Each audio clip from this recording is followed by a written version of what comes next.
नमस्कार दोस्तों, आपका स्वागत है एक नए वीडियो में। रेखा गोगिया व्लॉग में आपका बहुत बहुत स्वागत है। तो आज हम बात करेंगे श्राद्ध की। कल की वीडियो में आपने देखा होगा कि श्राद्ध कब से शुरू हैं, ये सब मैंने आपको बताया है। 16 श्राद्ध आरंभ हो चुके हैं। इस दौरान पितरों को पिंडदान, तर्पण, ब्राह्मण भोज, दान कर्म सब किया जाता है। पितृपक्ष में गाय, कुत्ते, चींटी, कौवे आदि सबको खाना खिलाया जाता है। गरुड़ पुराण में इसके महत्व को बताया गया है कि श्राद्ध में पंचबलि कर्म करना चाहिए। पंचबलि कर्म के अंतर्गत ही पशु, पक्षी और ब्राह्मणों को दान, भोजन आदि कराना चाहिए। पंचबलि कर्म क्या है? श्राद्ध में पंचबलि कर्म क्यों किया जाता है? अर्थात 5 जीवों को भोजन दिया जाता है। बलि का अर्थ है बलि देने से नहीं बल्कि भोजन कराने से है। श्राद्ध में गो बलि, श्वान बलि, काक बलि, देवादि बलि, पिपली का कर्म किया जाता है। हमारे पितृ किसी भी योनि में हो सकते हैं, इसलिए पंच बकिल कर्म किए जाते हैं। अब हम बात करेंगे काक बलि। काक बलि अर्थात कौवे के लिए छत या भूमि पर भोजन परोसा जाता है। कहते हैं कौवा यमराज का प्रतीक माना जाता है। यमलोक में ही हमारे पितृ रहते हैं। धार्मिक मान्यताओं के अनुसार कौवों को देवपुत्र भी कहा गया है। कौवों को भविष्य में घटने वाली घटनाओं का पहले से ही पता होता है। पुराणों की एक कथा के अनुसार इस पक्षी में अमृत का स्वाद चख लिया था, इसलिए मान्यता है कि इस पक्षी की कभी भी संभावित मृत्यु नहीं होती। कोई बीमारी या वृद्धावस्था में भी इसकी मौत नहीं होती। इसकी मृत्यु असामयिक रूप से हो जाती है। जिस दिन किसी कौवे की मृत्यु होती है उस दिन उसका कोई साथी भोजन नहीं करता। कहते हैं कि यदि कौवा आपके श्राद्ध का भोजन ग्रहण कर ले तो समझे आपके पितृ आपसे प्रसन्न हो गए और तृप्त हो गए, और यदि नहीं करे तो समझे कि आपके पितृ आपसे नाराज और आप तृप्त हैं। दूसरा है गो बलि। गो बलि अर्थात गाय को पत्ते पर भोजन परोसा जाता है।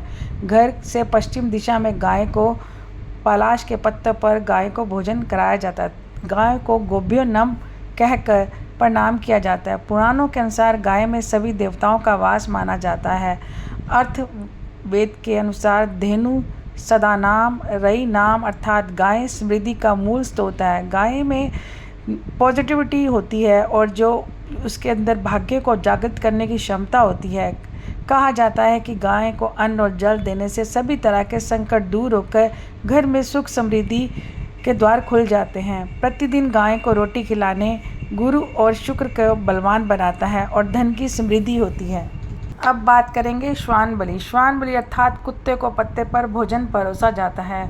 कुत्ते को भोजन देने से भैरव महाराज प्रसन्न होते हैं और हर तरह के जो संकट होते हैं, आने वाली जो विपदा होती है, उससे हमारी रक्षा होती है।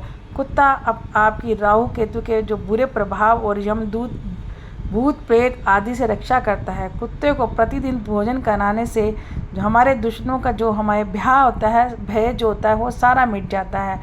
वही व्यक्ति निडर होकर जीता है। ज्योतिषी के अनुसार केतु का प्रतीक है कुत्ता। कुत्ता पालने या कुत्ते की सेवा करने से केतु का अशुभ प्रभाव समाप्त हो जाता है। पितृपक्ष में कुत्तों को मीठी रोटी खिलानी चाहिए।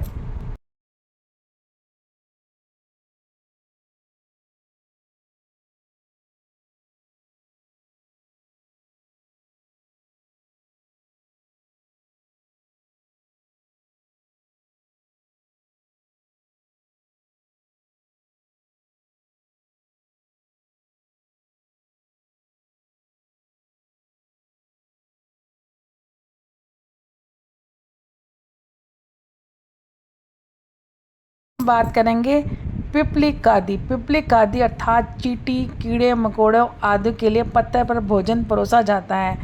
उनके बिल हो या कहीं पे भी हो वहाँ चूरा कर कर भोजन डाला जाता है। इससे सभी तरह के संकट मिट जाते हैं और घर परिवार में सुख व समृद्धि आती है। बात करेंगे पितृपक्ष में ब्राह्मणों को भोजन कराना बहुत ही शुभ माना जाता है। लेकिन क्या आपको पता है ऐसा क्यों है? क्योंकि हमारे जो पूर्वज हैं वो प्रसन्न होते हैं। शास्त्रों के अनुसार ब्राह्मण को भोजन कराने से पितरों को भोजन आसानी से पहुंच जाता है। पितृपक्ष के दौरान ब्राह्मणों को भोजन कराने से घर में पितृ दोष समाप्त होता है और इसके साथ ही जातक पर पितरों की कृपा हमेशा बनी रहती है। तो दोस्तों, अगर आपको मेरी ये वीडियो कैसी लगी है ये ज़रूर कमेंट करके